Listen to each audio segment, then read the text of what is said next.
Hello, how are you? I wanted to talk to you about rooting and uprooting. What that means is rooting is when first of all, I made that up. So let me say that first. Rooting is when your child is with you and they're going to spend a significant amount of time with you. Uprooting is when your child is with you, but you know that they are going to be going away to the other parent, your ex-partner. So one of the things that I have learned in my experiences through these past few years is that time of uprooting can be very, depending on what's happening with my child, with my children, and where they are, because they're always changing, it can be more difficult at some times. So I've noticed certain things like we have a really big family.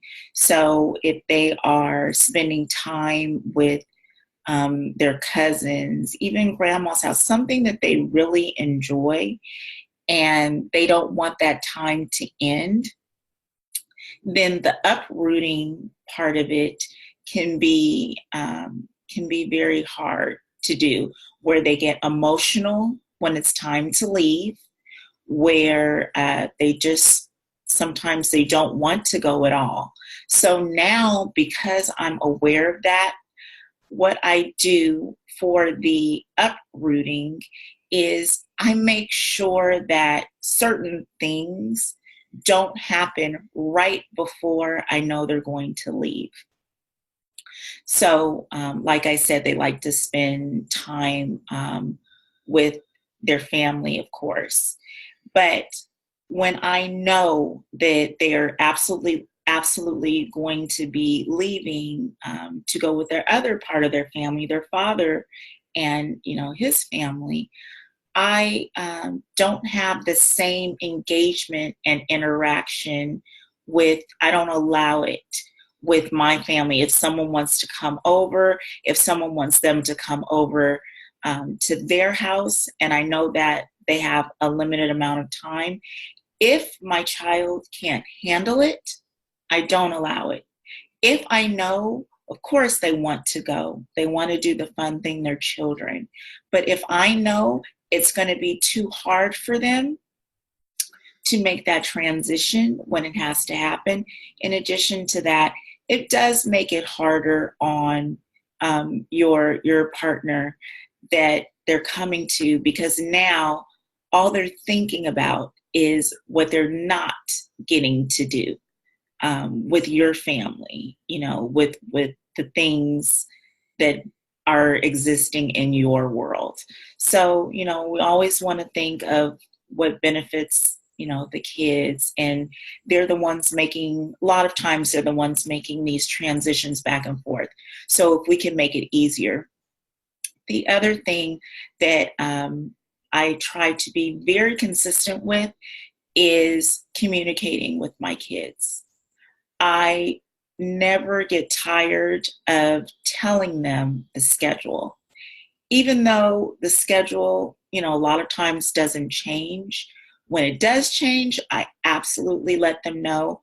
I treat them in a way like adults, meaning I let them know what's coming up, who's picking them up. I'm going out of town, so you're going to spend this day with daddy, where normally you would have spent it with me. Daddy's going out of town, so he would have picked you up, but you're going to come with me. I have to work late. Grandma is going to pick you up. Just whatever it is, I always let them know and inform them, because if that gives them any sense of ease, which it does, then their world is changing so much. There's so many variables in this process of divorce. Now, some people might have full custody of their children, where they don't make the transition at all, or they might have their kids the majority of the time. But this probably speaks more to if if you have that constant transition. And actually, I've also seen it where some people have the majority of the custody of time, but it is, even when it is, let's say, 20% of the time, it's still difficult because they're used to the kids being there, and the kids are used to being with that particular parent. So I hope those tips help. And if you have anything that you do to help your children during that time, or anything you'd like to share about that, please do.